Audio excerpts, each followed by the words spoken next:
प्रणाम साथियों, राधे राधे, जय श्री कृष्ण, जय श्री राम। कैसे हैं आप सब? आशा करता हूँ पूर्णतः स्वस्थ और प्रसन्न होंगे और निरंतर प्रभु भजन में आपकी रुचि होगी, ऐसी मैं प्रभु से कामना करता हूँ। तो साथियों, आज फिर मैं हाजिर हूँ एक बड़ी रोचक बात लेके आपके लिए, आपके साथ। दोस्तों, क्या होता है, बहुत लोग प्रश्न करते हैं, खुद अपने जीवन के अनुभव भी हैं और आप सब भी ये अनुभव करते हैं कि जीवन में बहुत परेशानियां आती हैं, बहुत प्रतिकूलताएं होती हैं। इनसे कैसे पार पाया जाए? बड़ी परेशानी होती है, हर किसी को होती है, अपने अपने लेवल की होती है, अपने अपने तरीके की हो सकती है।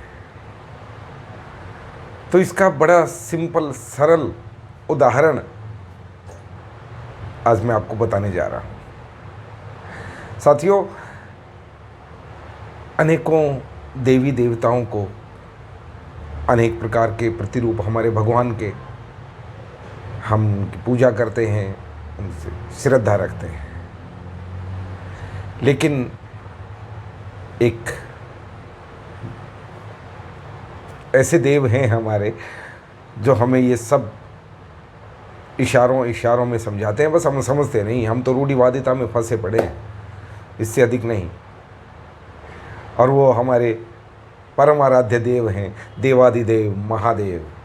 जीवन की प्रतिकूलताओं को यदि सीखना है और उनसे कैसे पार पाना है तो उनसे सीखिए। कैसे, मैं बताता हूँ आपको। शायद इस तरीके से आपने कभी ना सोचा हो जिस तरीके से मैं बताने जा रहा हूँ। महादेव देवाधिदेव हैं, भगवानों के भी भगवान कहा जाता है उनको। क्यों कहा जाता है? यूँ ही नहीं कहा जाता, छोटी मोटी चीज़ नहीं है हमारे भोलेनाथ। वो भोले अवश्य हैं, लेकिन बहुत चतुर हैं। अच्छा, प्रतिकूलताओं की बात करें, जीवन में अनेकों प्रतिकूलताएं हमारे में आती हैं। भाई कैसी? जॉब में, परिवार में, आपस में पारिवारिक सदस्यों का सामंजस्य और अनेकों समस्याओं को लेकर प्रतिकूलताएं आती हैं। अब महादेव से बोल, कैसी कैसी प्रतिकूलताएं हैं, ज़रा पहले वो बता दूं, फिर उनका मैं आपको अर्थ समझाता हूँ कि उन्होंने क्या हमें संदेश दिया है, क्या हमें मार्गदर्शन किया है। अच्छा, महादेव जी के पहले तो उनका व्यवसाय देखो, सन्यासी। जिसको सन्यासी ही कह दिया, समझ जाइए। उसके बाद उनका वस्त्र धारण, कैसे कपड़े पहनते हैं, कैसी पर्सनालिटी बना के रखते हैं, कैसा सौंदर्य प्रसाधन यूज करते हैं, प्रतिकूलताएं हैं। फिर रहना भी कहाँ, वो हिल स्टेशन प्रेमी हैं। जब देखो हिम, बर्फ, प्रतिकूलता है। फिर बात आई परिवार की। परिवार में कौन कौन है, सदस्य कौन कौन हैं। आपको हैरानी होगी यदि मेरे तरीके से एक बार सुन के देखें आप। सबसे नीचे से शुरू करते हैं। उनके परिवार में सबसे नीचे, सबसे छोटा हम जिसको सदस्य माने, वो हैं मूषक महाराज। गणेश जी के वाहन हैं, परिवार के सदस्य ही हैं। अब उससे ऊपर चलें, गले में नागराज वासुकी 24 घंटे निवास करते हैं। महादेव का श्रृंगार है। चूहे के शत्रु, मित्र नहीं है, प्रतिकूलता है। और आगे बढ़ें, मयूर, मोर, भगवान कार्तिकेय की सवारी है, उनके वाहन हैं सांप के शत्रु।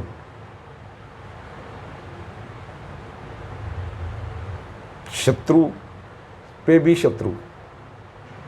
अच्छा, आगे चलें। बैल,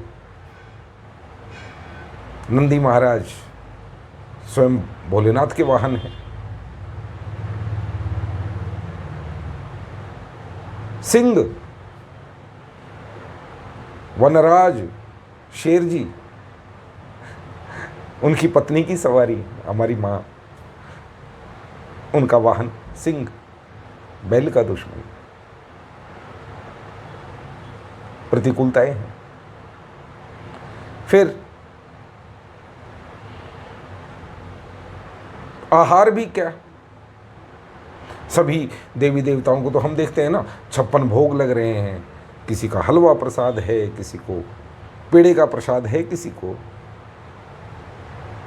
और भोलेनाथ को हम क्या आहार दे के आते हैं, क्या प्रसाद लगा के आते हैं, सोचो। आँख, दतूरा,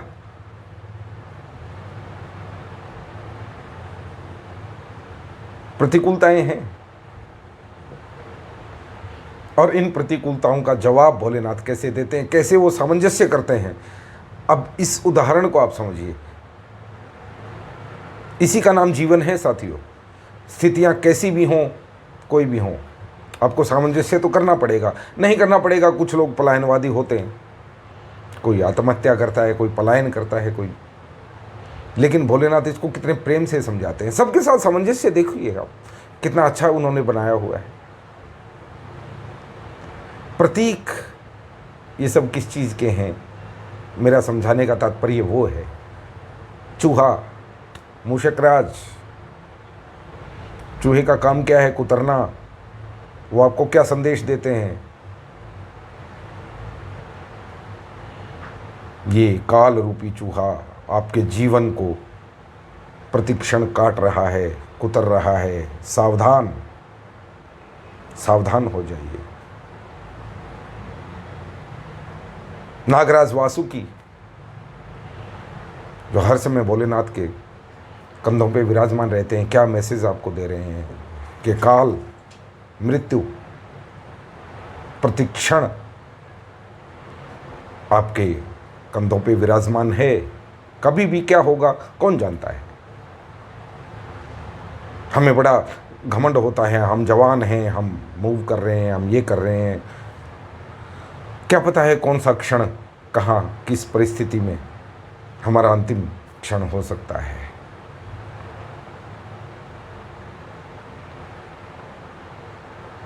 बैल, नंदी बाबा आपको क्या प्रेरणा दे रहे हैं? निरंतर श्रम, मेहनत। आप जानते हैं बैल बहुत मेहनती जीव, बहुत मेहनती प्राणी होता है। निरंतर मेहनत की जीवन में आपको कर्मठता की वो शिक्षा देते हैं। और फिर आए सिंह। सिंह आपको क्या कहते हैं? निडर बनो, डरो नहीं, प्रपंचों में फंसो नहीं, तुम राजा बन जाओगे। मयूर राज, भगवान कार्तिकेय की सवारी, वो आपको प्रेरणा देती है कि यदि तुम प्रभु चरणों का नित्य सुमिरन करो तो मेरी तरह प्रसन्नतापूर्वक तुम नृत्य कर पाओगे। ऐसा सौंदर्य तुम्हारे जीवन में जैसा सौंदर्य मेरे पंखों में है। भोलेनाथ ने हलाहल पिया था, दुनिया का सबसे खतरनाक विष। तो ये पारिवारिक और सामाजिक जो विष हमें मिलता है, उससे क्या घबराना। माँ शक्ति उनके परिवार में है, उनकी आराधना, उनकी पूजा। शक्तिशाली बनो अवश्य। तो ये प्रेरणा भगवान भोलेनाथ से आपको लेनी चाहिए। एक बार जरा हटके सोचना चाहिए ना कि वो कहना क्या चाहते हैं।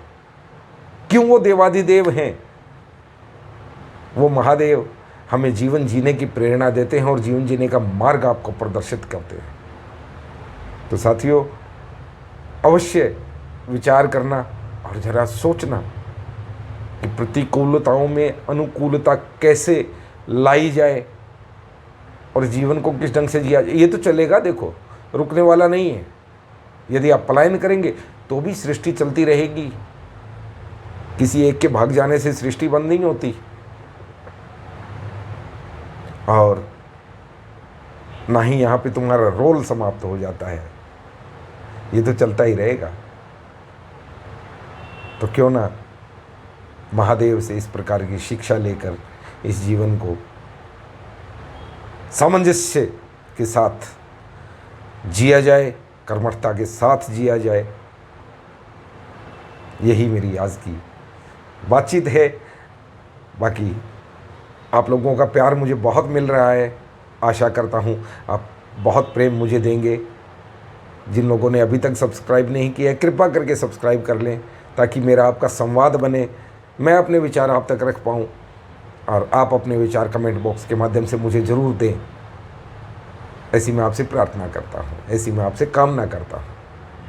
इसी के साथ साथियों, राधे राधे, जय श्री कृष्ण, जय श्री राम, हर हर महादेव, जिन्होंने हमें इतना बड़ा ज्ञान दिया है। आदि गुरु महादेव की जय।